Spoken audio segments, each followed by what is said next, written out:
Hey, what's up, guys? All right, let's get more Edward. So, the last we left off, Bryce, which is this little boy right here, he took Edward off of the, is that thing coming in all right? There we go. He took him off the scarecrow and gave him to his sister right here. Her name is Sarah Ruth. She's a little sick girl, a little poor girl who has a dad, but the dad is terrible and just, bad situations. Bad situation. And now they named, Sarah Ruth named Edward Jangles. Oh, Sarah Ruth. All right. Chapter 18. And it's some picture of, it looks like a box of buttons. A box of buttons. All right. Bryce and Sarah Ruth had a father. Early the next morning, when the light was gray and uncertain, Sarah Ruth was sitting up in bed, coughing, and the father came home. He picked Edward up by one of his ears and said, "I ain't never." "It's a baby doll," said Bryce. "Don't look like no baby doll to me." Edward, hanging by one ear, was frightened. This, he was certain, was the man who crushed the head of China dolls.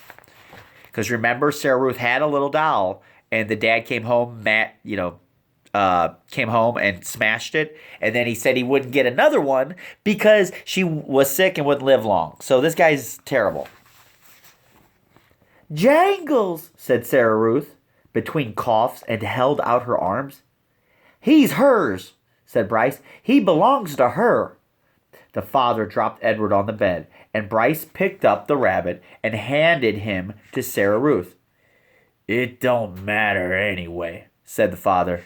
"It don't make no difference. None of it." "It does so matter," said Bryce. "Don't you sass me," said the father. He raised his hand and slapped Bryce across the mouth. Psh!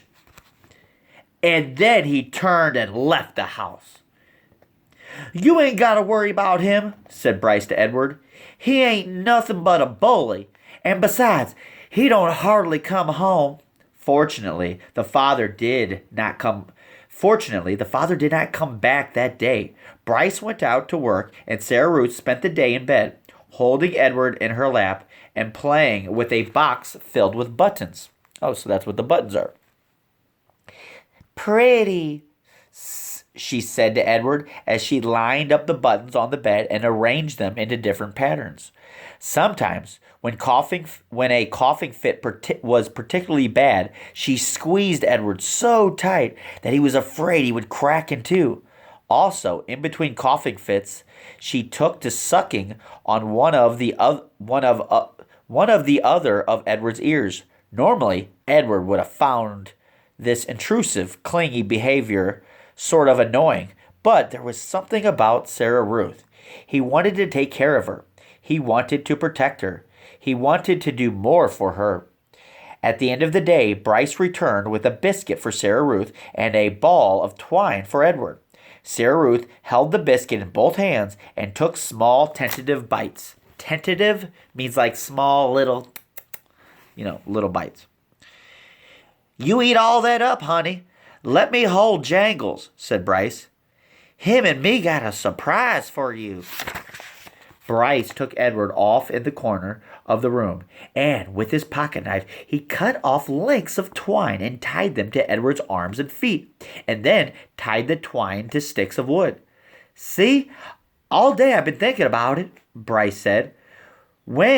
What we're going to do is make you dance. Sarah Ruth loves dancing. Mama used to hold on to her and dance around the room." "You eating that biscuit?" Bryce called out to Sarah Ruth. "Uh-huh," said Sarah Ruth. "You hold on, honey. We got a surprise for you." Bryce stood up. "Close your eyes," he told her. He took Edward over to the bed and said, "Okay, you can open them now."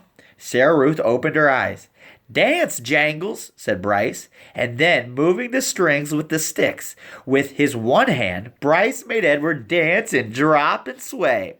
And the whole while, at the same time, with his other hand, he held onto the harmonica and played a bright and lively tune.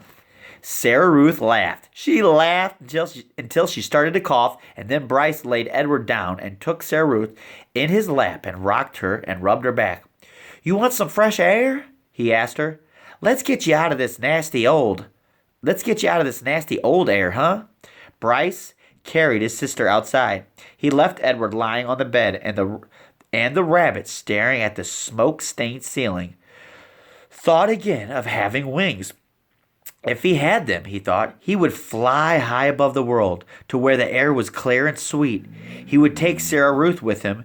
He would carry her in his arm. Surely so high above the world she would be able to breathe without coughing.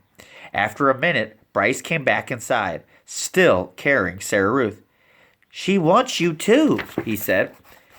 Jangles, said Sarah Ruth. She held out her arms.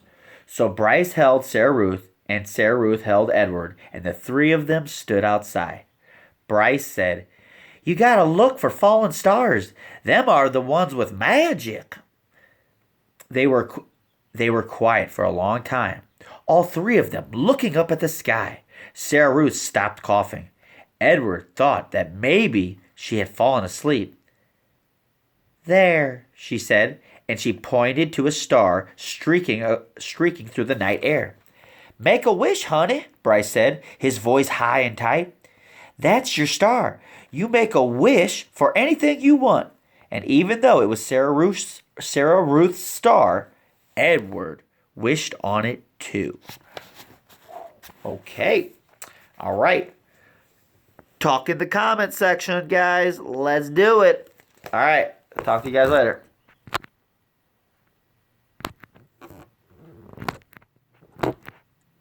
Dude, come on.